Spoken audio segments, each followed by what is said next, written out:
Hi everyone, welcome back to our channel. This is going to be the last video for time speed and distance, जहां पे हम 2020 से लेके 2022 के सारे क्वेश्चन सॉल्व करेंगे और फिर नेक्स्ट वीडियो में नेक्स्ट टॉपिक की ओर चले जाएंगे। So let us start with the first question. Let x y be the volumes, m n be the masses of two metallic cubes P and Q. तो दो क्यूब्स है, cubes तो पता है ना आपको, मतलब ये वाले जो क्यूब्स होते हैं। हाँ, तो ऐसे दो है पी एंड क्यू, उसका वॉल्यूम और मासेस हमको दिया हुआ है। Volumes are x and y और mass is m and n. Okay, now what it says is each side of q is 2 times that of p and mass of q is 2 times that of p. So n is equal to 2 times of n. Okay, and what it says is each side of q is 2 times that of p. तो ठीक है, वो देखेंगे।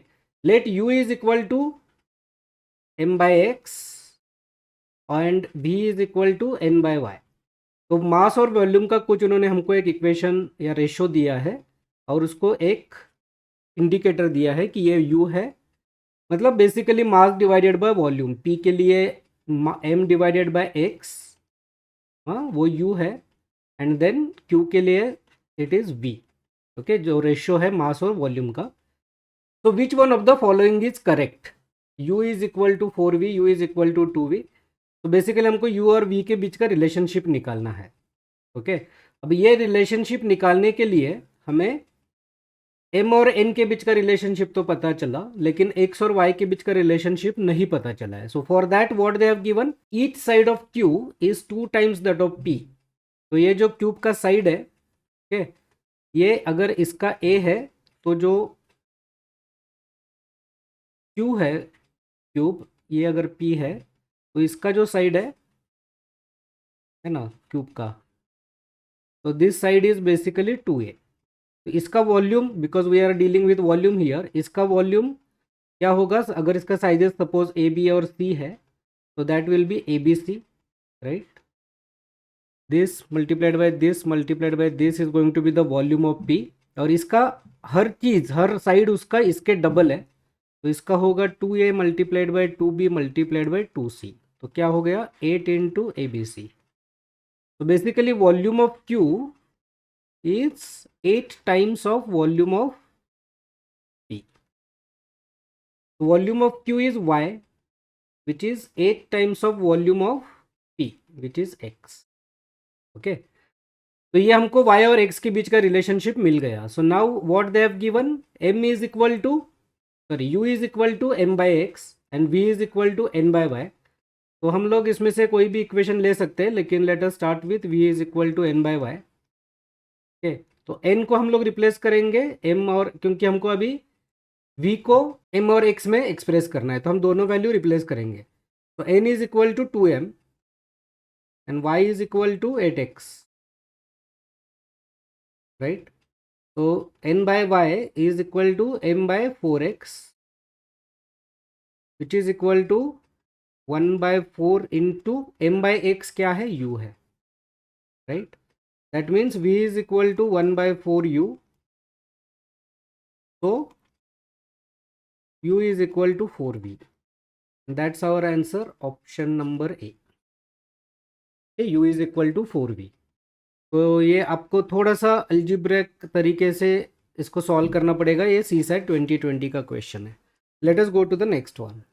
A car travels from a place X to place Y at an average speed of v km per hour. From Y to X at an average speed of 2v km, इसका double speed. Again from X to Y at an average speed of 3v, अब triple हो गया। And again from y to x at an average speed of 4v kilometre per hour, अभी 4 times हो गया। Then the average speed of the car for the entire journey, ये भी CSAT 2020। तो इसमें देखो क्या है ना कि ये x पॉइंट है और ये y पॉइंट है। मान लो कि ये डिस्टेंस d है, तो पहले ये v किलोमीटर पर आवर से जाता है, फिर ये 2v किलोमीटर पर आवर से वापस आता है, फिर ये 3v किलोमीटर पर आवर से वापस इधर जाता है from x to y, and फिर y टू x वापस आता है 4v किलोमीटर पर। तो इसका टोटल एवरेज स्पीड हमको पूछा है, लेकिन हमको एग्जैक्टली नहीं पूछा है, वो बोला है कि क्या is it less than v kilometre per our, lies between v and 2v, lies between 2v and 3v और 3v एंड 4v। ठीक है, कोई दिक्कत नहीं है। तो हमको तो पता है कि एवरेज स्पीड निकालने के लिए हमें total distance divided by total time निकालना पड़ेगा, राइट। अब ये डिस्टेंस कितना है टोटल, टोटल डिस्टेंस इज 1, मतलब इधर से इधर d, फिर d, फिर d, फिर d, तो total distance is 4d divided by total time, sorry total time है ये, तो this is total time, capital T बोलते हैं टोटल टाइम के लिए। अब टोटल टाइम हमको पता नहीं है, राइट। तो टोटल टाइम के लिए क्या करना पड़ेगा, सपोज ये टाइम t1 है, ये टाइम t2 है, ये टाइम t3 है और ये टाइम t4 है, ये जर्नी के लिए, राइट। तो t1 क्या होगा, t1 is equal to distance upon speed, फिर t2 क्या होगा, t2 is equal to distance upon 2v, t3 क्या होगा, डिस्टेंस अपॉन 3v, t4 क्या होगा, डिस्टेंस अपॉन 4v। तो capital T which is total time is equal to t1 plus t2 plus t3 plus t4 which is equal to t by v। इसमें से मैं common निकालता हूँ, तो इसमें 1 बच गया, इसमें 1/2 बच गया, इसमें 1/3 बच गया, इसमें 1/4 बच गया, right. Which is equal to d by v into इसका एलसीएम कितना आया, 12 आ गया, राइट। 12 एलसीएम, सो ये 12 plus 6 plus 4 plus 3 divided by 12, that is equal to 12 6 18 22 25 25/12 into d by v. Okay, that's your total time. हमको निकालना है total speed, मतलब average speed, मतलब टोटल स्पीड, टोटल जर्नी का average speed is equal to total distance divided by total time. Total time is 25/12 into d by v, right. तो ये d से d cancel हो गया, ये 12 भी ऊपर चला जाएगा, तो 12 into v into 4 divided by 25, that is equal to 48 into 25 into v. Okay, so the average speed is basically 48 divided by 25 into v, तो ये कितना हो गया, 25 1 ज़ा 25 और 25 2 ज़ा 50, मतलब वो 1 एंड 2 के बीच में है इसका वैल्यू। मैं तो कैलकुलेट भी नहीं करूँगा, इसके बीच में किधर तो है इसका वैल्यू इंटू वी है, राइट, क्योंकि मेरे ऑप्शंस वैसे है। Is less than v, no, it is between 1 to 2v, lies between v and 2v, yes, lies between v to 2v basically, and that's why that is my answer, lies between 2v 3v 3v 4v कुछ नहीं है। Okay, आप इसको solve भी कर सकते हो, it will come very close to, है ना। चलो सॉल्व कर ही लेते हैं। 25 1 ज़ा 25 और फिर ये बच गया 23 2 30 हो गया, तो 1.9 टू 25 1.92 आ गया, राइट। सो 1.92 भी आ गया, that is basically v and 2v के बीच में। तो your answer is option number B. I will not call it as a difficult question, लेकिन इसको ध्यान से ठीक से करना है, सीसेट 2020 का क्वेश्चन। Okay, let us go to the next one. A person x from a place a and another person y from place b set out at the same time to walk towards each other। तो ये a है और b है, तो दोनों एक दूसरे की तरफ सेम टाइम चलने शुरू करते हैं। The places are separated by distance of 15 kilometre, दोनों के बीच में 15 किलोमीटर का फासला है।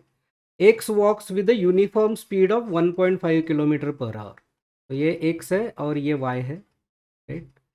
तो ये हमेशा 1.5 किलोमीटर पर आवर के स्पीड से चलता है। Y walks with the uniform speed of 1 kilometre per hour in first hour, तो वाई 1 किलोमीटर पर आवर पहले घंटे में, with the uniform speed of 1.25 in second hour, 1.25 kilometer per hour in second hour, and with the uniform speed of 1.5 kilometer in third hour। तो इसका y का speed बढ़ते जा रहा है, राइट, और एक यूनिफॉर्म स्पीड से चल रहा है, एंड सो ऑन, मतलब ऐसे चलता रहता है। So which of the following is correct, they take 5 hours to meet, तो ये कहाँ भी मिल जाएंगे, तो वो 5 घंटे के बाद मिलेंगे, is that a correct statement. They meet midway between A and B, दूसरा स्टेटमेंट है कि बराबर इसके 15 किलोमीटर मतलब 7.5 किलोमीटर बराबर ये जो मिडवे है 7.5 किलोमीटर वाला वहाँ पे मीट करेंगे। ये दोनों में से क्या सही है, कौन से स्टेटमेंट सही है, that is the question CSAT 21।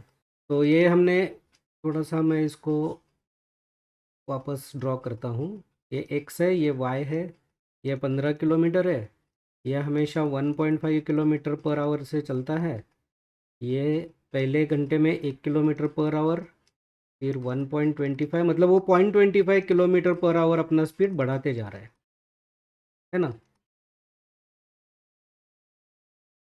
तो अभी हमको सिर्फ इसको सम करके देखना है कि ये कभी 15 किलोमीटर दोनों मिलके क्रॉस करेंगे। So this plus this is 2.5, तो पहले घंटे में ये दोनों मिलके 2.5 किलोमीटर क्रॉस करेंगे। आगे वाले घंटे में दे विल टुगेदर क्रॉस 2.75, क्योंकि ये 0.25 से बढ़ता चलेगा, फिर ये 3 किलोमीटर, क्योंकि इसका स्पीड 0.25 से बढ़ते जा रहा है, राइट। फिर ये चौथा आ गया तो 3.25। चलो कितने हो गए, 3 और 3 6 और 4 10, 10 11 11.5 किलोमीटर हो गया। तो अभी तक 15 नहीं हुआ है, तो मैं और एक घंटा लेता हूँ। तो this is 1.5 and 2, this is 3.5 kilometre. तो यहाँ तक मेरा 11 पॉइंट हुआ था 5, और इसमें 3.5 किया ऐड तो 15 हो गया, राइट। तो basically after 1 2 3 4 5 hours they will cover 15 kilometers, right? So the first statement, they take 5 hours to meet, is correct. And 5 घंटे में how much A will travel? A will travel 1.5 into 5, that is 7.5 kilometers, right? तो बाकी जो 7.5 kilometre है वो B travel करेगा। इसका मतलब है that they will meet at the centre, they will meet at midway between A and B, बराबर सेंटर में मिलेगा। सो ये भी स्टेटमेंट सही है, ओके। तो दैट्स योर आंसर। आपका आंसर में both 1 and 2, option number C is the correct answer, okay. तो ये मैनुअल सम करके करना है, इसमें कोई फॉर्मूला नहीं है, बहुत सिंपल क्वेश्चन है। Let us go to the next one. Two friends X and Y start running and they run together for 50 metre in the same direction। तो ये चलो 50 मीटर चल गए, ये X and Y है, and reach a point X turns right. अब ये इधर में जा रहे हैं तो इसका राइट इधर होगा, तो ये X इधर टर्न कर रहा है एंड रन 60 मीटर, यहाँ पे X आ गया। While Y turns left and runs 40 metre, तो Y इधर लेफ्ट में चला जाएगा और ये 40 मीटर रन कर रहा है, तो Y यहाँ पे पहुँच गया। देन X टर्न्स लेफ्ट, अब X is facing in this direction, तो उसका लेफ्ट होगा इधर, तो X turns left and run 50 metre, तो ये 50 मीटर चल के X यहाँ पर आ गया एंड स्टॉप्स, तो ये उसका फाइनल स्टॉप है। वाइल Y टर्न्स राइट, अब Y का फेस इधर है तो उसका राइट इधर आ गया एंड रन्स 50 मीटर, तो ये भी 50 मीटर रन कर रहा है and stops. How far are the two friends from each other, तो ये पॉइंट और ये पॉइंट का डिस्टेंस पूछा है हमको। तो देखो ये भी 50 मीटर है, ये भी 50 मीटर है, दैट मीन्स ये रेक्टेंगल है। हमको ये साइड निकालना है, this side is nothing but this 60 plus this 40 which is 100 metre. Option number A, you cannot ask for a simpler question than this. CSAT 22 का क्वेश्चन है। Let us go to the next one. X and Y run a 3 kilometre race along a circular course of length 300 metre. तो एक circular track है, ये 300 metre का track है और इनका रेस 3 किलोमीटर का है। दैट मीन्स ये जो X एंड Y रन कर रहे हैं ना, उनको 10 राउंड करने हैं, राइट, क्योंकि ये होता है 3000 मीटर। तो ट्रैक अगर 300 मीटर का है तो उन्हें 10 राउंड करने हैं। Their speeds are in the ratio 3:2। तो X और Y का जो स्पीड का रेशियो है वो 3:2 है। If they start together in the same direction, तो अगर वो यहाँ से शुरू करते हैं X and Y in the same direction, how many times would the first one pass the other. क्योंकि X का स्पीड ज़्यादा है तो वो Y को क्रॉस करेगा, तो कितनी बार पास करेगा। The start of is not counted as passing. शुरुआत में जब वो स्टार्ट करते हैं उसको पासिंग काउंट नहीं करना है, ओके। तो देखो इसको हम लोग अजम्पशन थोड़ा करना पड़ेगा टू मेक इट ईजी, इनका अगर रेशियो ऑफ स्पीड इज 3:2 है तो मैं इसको 3 मीटर पर सेकंड मानूंगा और इसको 2 मीटर पर सेकंड मानूंगा। तो एक्स को ये पूरा जो रेस है 3000 मीटर का, वो पूरा करने में 1000 सेकंड लगेंगे, क्योंकि ये हर सेकंड 3 मीटर जाता है, तो 3000 मीटर जाने के लिए उसे 1000 सेकंड लगेंगे, राइट। अब इनका because they are running in the same direction, उनका रिलेटिव स्पीड कितना है? Relative speed is 3 - 2 1 metre per second. और रिलेटिव स्पीड का कॉन्सेप्ट क्या है कि हम लोग ने माना कि वाई स्टेबल है, राइट, और एक्स रन कर रहा है, तो ये एक्स इसका राउंड पूरा करके यहाँ पे आने में उसका स्पीड क्या होगा? 1 मीटर पर सेकंड होगा। That is the concept of relative speed. अब ये ट्रैक कितना है? 300 मीटर का है, तो 300 मीटर में जो एक्स है वो 1 मीटर पर सेकंड के स्पीड से कितने सेकंड में जाएगा? 300 सेकंड में जाएगा। That means with the relative speed x will complete one round in 300 seconds, right. मतलब वो हर 300 सेकंड के बाद वाई को क्रॉस करेगा। Every 300 second it will cross Y, X will cross Y. और टोटल रेस कंप्लीट कितना करेगा? वो 1000 सेकंड में करेगा। तो तो बेसिकली 300 सेकंड में पहली बार क्रॉस करेगा, फिर 600 सेकंड में दूसरी बार, 900 सेकंड में तीसरी बार, और 1200 सेकंड में चौथी बार। लेकिन ये 1200 तक वो पहुंचेगा ही नहीं, क्योंकि 1000 में वो रेस कंप्लीट कर देगा, right. That means that x will cross y 3 times. That's your answer, option number B. Okay, तो ये रिलेटिव स्पीड का कॉन्सेप्ट यूज करके आप आराम से इसको सॉल्व कर सकते हो। Let us go to the next one. A man started from home at 2:30 hours and drove to a village, arriving there when the village clock indicated 3:15 hours. तो एक बंदा है जो घर से निकला होम और वो विलेज की ओर चला गया, गांव की ओर, गांव के बाहर घर है शायद उनका, राइट। ये बोल रहा है कि यहाँ पे 2:30 PM को निकला और यहाँ पे कब पहुँचा? 15:15 को पहुँचा। आफ्टर स्टेइंग फॉर 25 मिनट्स, फिर यहाँ पे वो 25 मिनट्स रुका, का काम कंप्लीट किया। He drew back by a different route of length 1.25 times the first route at a rate twice as fast, reaching home at 16 hours. तो अब वो अलग रूट लेते हैं, तो he is taking a different route. Let us say he is taking this route. ये route कितना है? अगर ये डिस्टेंस d है तो ये 1.25 d है, और अगर इनका स्पीड यहाँ पे s है तो इनका यहाँ पे स्पीड 2s है, क्योंकि इन्होंने बोला है कि 1.25 डिस्टेंस है और रेट ट्वाइस है, as fast as first one, reaching home at 14। तो ऐसा करके वो 16, सो ऐसा करके वो 4 बजे पहुंच रहे हैं यहाँ पे। Okay, so the question is कि as compared to the clock at home, the village clock is 10 minutes slow, 5 minutes slow, 10 minutes fast, 5 minutes fast, क्या है? तो क्या ये कैलकुलेशन सही है? यही हमको चेक करना है, बाकी हमें कुछ नहीं चेक करना है, राइट। तो अब यहाँ पे देखो, ये एक ही घड़ी का टाइम है, राइट। तो अकॉर्डिंग टू दिस टाइम वो 16 आवर्स से, मतलब 1430 आवर्स घर से दूर थे। ये कितना हुआ? ये हुआ 19 मिनट्स।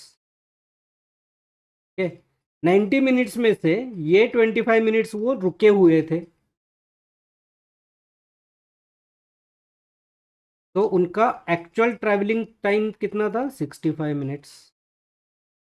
ओके, 65 मिनट्स में उन्होंने ये ट्रैवल किया और ये ट्रैवल किया। अब ये ट्रैवल कितना, ये ट्रैवल का टाइम क्या है? लेट अस से इट इज d/s।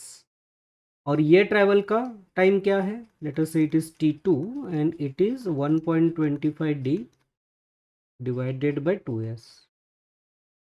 और हमको पता है कि T1 एंड T2 कितना है? T1 प्लस T2 कितना है? 65 मिनट्स है। तो इनको हम लोग ऐड कर देते हैं, तो d/s plus 1.25d divided by 2s that is equal to 65। तो मैं इसको अब d बाई एस कॉमन निकालता हूँ। 1 plus 1.25 divided by 2 that is equal to 3.25 divided by 2 into d by s. This is equal to 65. So d by s is equal to 65 into ये 2 मैं उधर लेके ऊपर जाएगा और 3.25 नीचे आएगा, राइट। तो this is equal to 65 into 200 divided by 325। तो ये 25 से डिवाइड हो जाएगा, 25 8, 25 1 जा 25 3, 3 5 8 5 जा 40। तो d by s which is basically ये वाला टाइम इज इक्वल टू 40। और इन्होंने क्या बताया है कि ये 230 को निकले थे, तो अगर ये 230 को निकले थे तो इसमें 40 मिनट लगाने के बाद वो 310 को पहुंचना चाहिए, राइट। 310 को पहुंचना चाहिए, लेकिन यहाँ पे पहुंचे कब? 15 को पहुंचे। मतलब ये जो घड़ी है विलेज वाली, राइट, ये 5 मिनट आगे चल रही है। इनको 3:10 में ये घड़ी को 3:10 दिखाना चाहिए था, लेकिन वो दिखा रही है 3:15। That means it is running 5 minutes fast. That's your answer, option number D. Okay, तो ये भी थोड़ा लॉजिकली सॉल्व करना है, कोई डरने की चीज़ नहीं है। अगर आप ठंडे दिमाग से सोचोगे तो इसमें कोई भी मुश्किल चीज़ नहीं है। Let us go to the next one. On one side of a 1.01 kilometer long road, 101 plants are planted at equal distance from each other. What is the total distance between 5 consecutive plants? तो ये तो एक basic चीज़ आप हमेशा के लिए समझ लो कि अगर मैंने 3 प्लांट किए, तो मेरी शुरुआत यहाँ से होती है। So this is my first plant, this is my second plant and this is my third plant, right.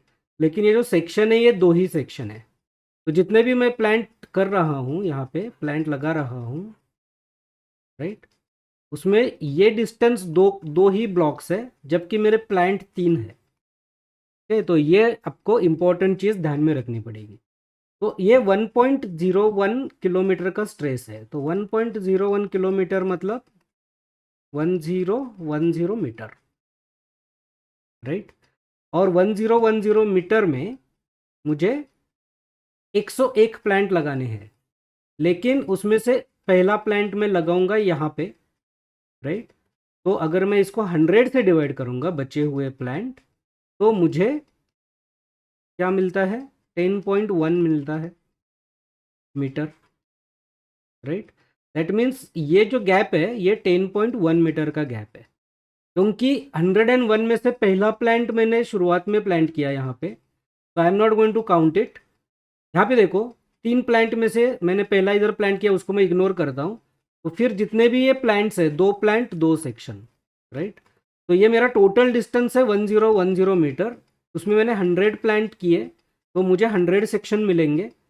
तो इसलिए मैंने हर एक सेक्शन का लेंथ काउंट किया by dividing it by 100। That length is 10.1 metre. मतलब ये दो जो प्लांट है इसके बीच का जो डिस्टेंस है, this distance is 10.1 metre in our scenario. Okay, so now it is asking me the distance between 5 consecutive plants.